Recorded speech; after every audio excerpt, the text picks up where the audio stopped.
lead the web news. இன்று விசேடமாக பல்துறைப்பட்ட விடயங்கள் இங்கு பேசப்பட்ட போதிலும் கூட மீண்டும் என்னுடைய சமூகம், என்னுடைய மலைய மக்கள் சார்பாக சில விடயங்களை மீள் பரிசீலனை செய்து மீள்பதிவு செய்வதற்கு நான் விரும்புகின்றேன். காரணம், பிரயோடி போகியிருந்த என்னுடைய மலையக மக்களுடைய சம்பள உயர்வு பிரச்சனை, அந்த சம்பள உயர்வு விடயத்திலே அரசாங்கம் எடுத்துக்கொண்ட சட்டபூர்வமான நடவடிக்கை கடந்த மே மாதம் 1ஆம் தேதி அதிவேக ஜனாதிபதி மலைய மக்களுக்கு நேரடியாக தெரிவித்தார். 1350 ரூபாய், 350 ரூபாய் விசேட கொடுப்பனவும், 1700 ரூபாய் நாட்சம்பளம், அந்த நோம்புக்கு அதிகமாக எடுக்கப்படுகின்ற ஒவ்வொரு கிலோவுக்கும் 80 ரூபாய் சம்பளம் கொடுப்பதாக ஜனாதிபதி நேரடியாக மலைய மக்களுக்கு தெரிவித்திருந்தார். நன்றி, வாழ்த்துக்கள், மகிழ்ச்சி. வர்த்தக மாநிலம் வெளியிடப்பட்டிருக்கின்றது. வர்த்தக மாநிலம் வெளியிடப்படும் போது சட்டபூர்வமாக்கப்பட்டிருக்கின்றது. விஷயம் முடிந்துவிட்டது. இது மே மாதம் 1ஆம் தேதியிலிருந்து இந்த சம்பளம் கொடுக்கப்பட வேண்டும். மே மாத சம்பளம் ஜூன் மாதம் 10ஆம் தேதி கொடுக்கப்படும் போது இந்த சம்பளம் கொடுக்கப்படும். அவ்வளவுதான். இவ்வளவுதான் எங்களுக்கு தெரிஞ்ச விஷயம். இதுதான் சட்டபூர்வமாக்கப்பட்டிருக்கு. இதனை கேள்விக்குறியாக்குறதோ, மீண்டும் பேச்சுவார்த்தை நடத்துறதோ, மீண்டும் சாட்டு போக்கு சொல்றதோ, மீண்டும் நொண்டி சாட்டு சொல்றதெல்லாம் பெருந்தோட்ட கம்பெனியுடைய வளமை. இன்றைக்கு நான் கேள்வியுற்றேன், ஊடகம் மூலமாக பெருந்தோட்ட கம்பெனிகள் மீண்டும் பரிந்துரை செய்தார்களாம், இந்த உற்பத்தி ஊக்குவிப்பு என்கின்ற ஒரு நிலைமையை கருத்தில் கொண்டு அதன் மூலமாக இந்த பெருந்தோட்ட தொழிலாளர் சம்பளத்தை மீள்பரிசீலனை செய்வதாக நான் கேள்விப்படுகின்றேன். நான் கேட்கின்றேன், மீண்டும் மீண்டும் தெரிவித்துக் கொள்கின்றேன், எங்களுடைய மக்கள் சோம்பேறியர் அல்ல. கடுமையாக நெற்றி வேர்வை நிலத்தில் விட உழைப்பவர்கள். நான் கேட்கின்றேன், 1992ஆம் ஆண்டு இந்த அரசாங்கம் 22 கம்பெனிகளுக்கும் தோட்டங்களை வழங்கும் போது 12 லட்சம் தோட்ட தொழிலாளர்கள், இன்று 1,43,000 பேர் இருக்கின்றார்கள். இந்த 1,43,000 தோட்ட தொழிலாளர்கள் 80% பெண்கள். ஆண்களுடைய வேலைகளையும் அவர்கள் செய்ய வேண்டிய ஒரு நிர்பந்தத்திற்கு அங்கு உள்ளாகி இருக்கின்றார்கள். அப்படி இருக்கும் போது நான் கேட்கின்றேன், பெருந்தோட்டம் மலையகம் என்று சொல்லும் போது தேயிலை மலையிலே, ரப்பர் தோட்டத்திலே, முள்ளு தேங்காய் போன்ற தோட்டங்களிலே ஆண்களுடைய பங்கீடு கூடுதலாக தேவைப்படுகின்ற நிலைமையிலும் கூட அங்கு அதனை செயற்படுத்த முடியாமல் இருக்கின்றது. ஆண்களுடைய தொழில் தன்மை அங்கு குறைந்து பெண்கள் தான் அங்கு கூடுதலாக வேலை செய்து கொண்டிருக்கிறார்கள்.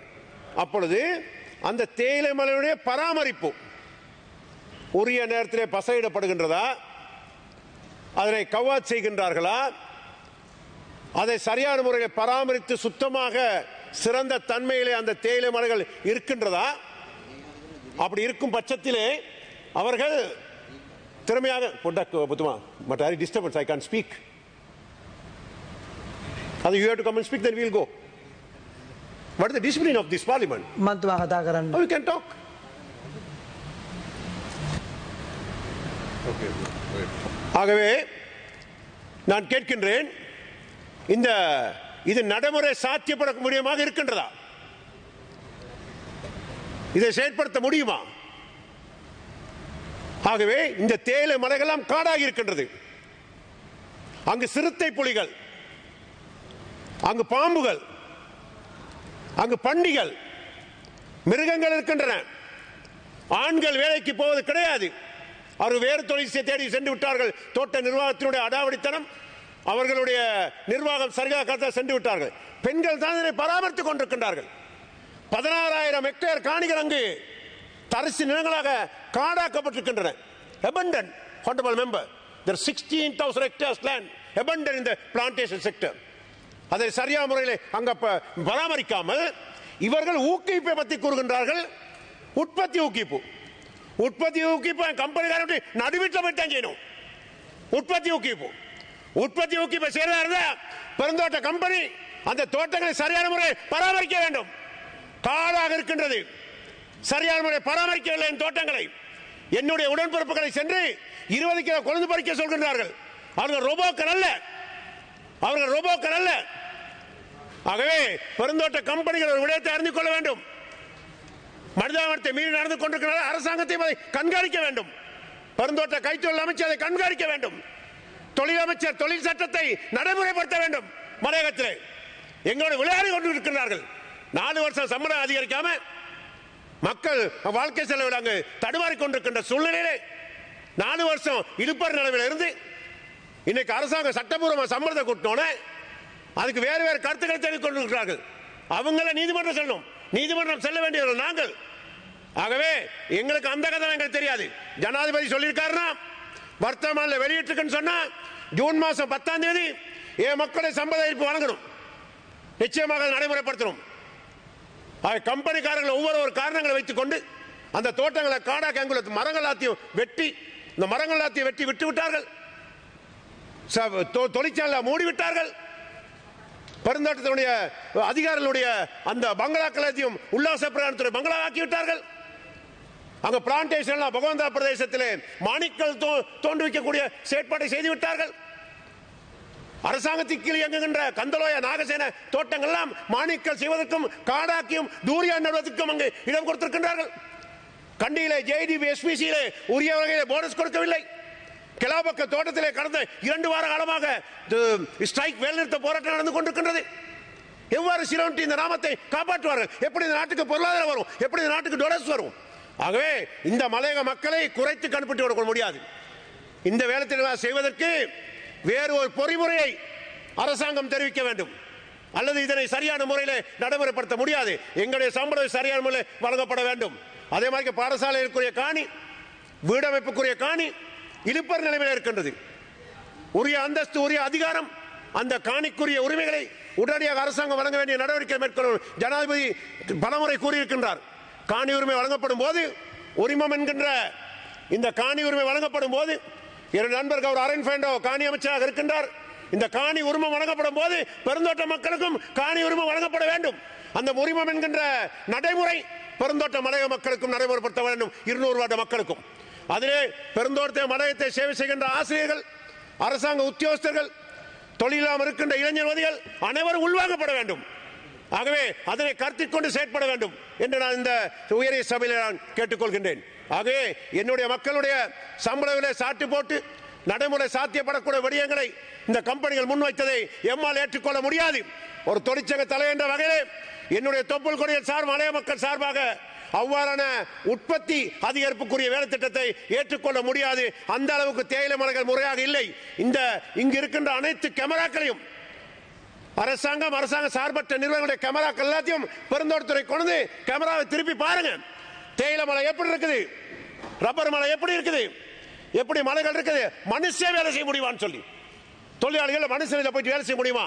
எத்தனை பெண்கள் இறந்திருக்கின்றார்கள் பாம்பு கொத்தி, எத்தனை பெண்கள் இந்த சிறுத்தை கொத்தி இருந்திருக்கிறார், எவ்வளவு குளவி கூடுதல் அங்கு இருக்கின்றன, எப்படி அந்த சமூகம் வேலை செய்வது, எப்படி பாதைகள் எவ்வாறு அங்கு இருக்கின்றன. ஆகவே இவை அனைத்தையும் சரியான முறை யோசித்து சிந்தித்து தான் பேச வேண்டுமே தவிர கண் தெரியாத குருடர்கள் போல, காது கேட்காத செவிடர்கள் போல எவரும் போய் ஜனாதிபதிக்கு பிழையான தகவல்களை வழங்கக்கூடாது என வன்மையாக நான் கண்டித்து என்னுடைய இந்த வேலை பாராளுமன்றத்தை பதிவு செய்யுமாறும் நான் கேட்டுக்கொள்கின்றேன். ஆகவே அவைகளை செய்ய வேண்டும், தவறான பிரச்சாரங்களை சொல்லக்கூடாது. நம்ம இந்த மக்கள், மலையக மக்கள், இந்த நாட்டு மக்களுக்கு சோறு போட்டவர்கள், சிரோன்டி நாமத்தை வழங்கியவர்கள், அந்நிய செலவனை கொண்டவர்கள். இன்னைக்கு எங்களுக்கு தேயிலை தோட்டத்தை பராமரிக்க பத்தி யாரும் சொல்லி பாடம் கற்பிக்க வேண்டிய அவசியம் இல்லை. அங்க சரியான முறை நீ செய், சரியான முறை பசலையிடு. ஆண்கள் அங்க வேலைக்கு வரல, ஏன் அந்த லட்சத்து தோட்டம் நடத்துறீங்க? நீங்க அந்த லட்சத்து தோட்டத்தை நடத்திக்கிட்டு இன்னைக்கு பெண்கள் தான் முழுமையாக இருந்து தோட்டத்தை பராமரித்து செய்து கொண்டிருக்கின்றார்கள். அவ்வாறு இருக்கின்ற போது நீங்கள் முறையாக தோட்டத்தை நிர்வாகம் செய்தால் something wrong with the management. Every day my workers, they are daily pay, they are working daily work, then only they are getting the name. Whatever the offer you are offering, they are doing that work every day. So end of the month, end of the year, if you are telling we are running under loss, whatever it is, that is not our fault. That is something wrong with the management. The plantation management, they have to organize for their work, how to get the business. Whenever they got very good profit, the dollar rate time and all, they didn't tell anything. The estates are not in the good condition the field. Field is not in good condition to work. Otherwise, we are there to support the productive. How can do the productive? Only the women workers only there, 80%. The men workers also they are doing. So how they can expect the productive thing? They are not maintaining the field properly. Animals are there, snake there.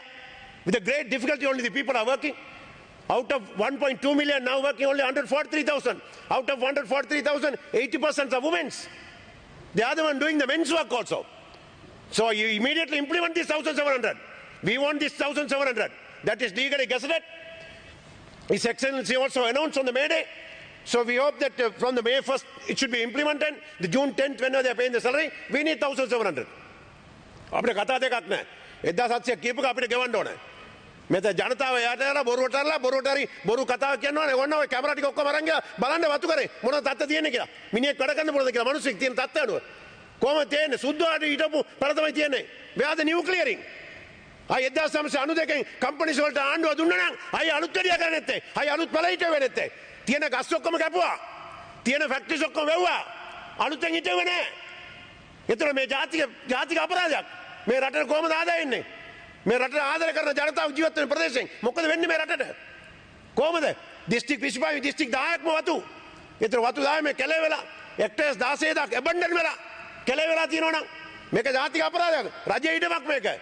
Lease එකට දීලා තියෙන්නේ. ඒ නිසා කම්පැනිකට දැනගන්න ඕනේ මේක. දැනගන්න මේක හරියාකාරට ක්‍රම කරන එක. මොනාරි කරපු ගමන් මේ අහිංසක ජනතාව පඩි වැඩ කරපු ගමන් එක දේවල් ප්‍රශ්න කරනවා. මේ තේ කොහොමද පරිපාලනය කරන්න ඕනේ? තේ ගස් කොහොමද බලා ගන්න ඕනේ කියලා අපේ මිනිස්සු කවුරුත් පාඩම් ගන්න ඕනේ නැහැ. අපේ මිනිස්සු මේ දවස්වල ඉඳන් අවුරුදු 200ක් මේ රටේ මේ ඩොලර්ස් ගෙනාපු කට්ටිය, ඒ වතු පාලන කරපු කට්ටිය, දැන් මේ තත්තර පත් කරපු කට්ටිය කවුද?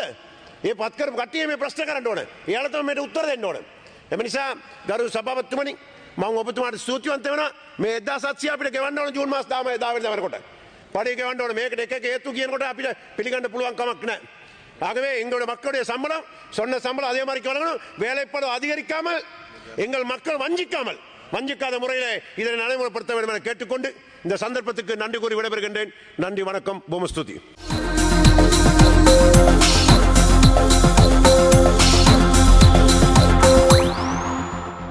We lead the web news.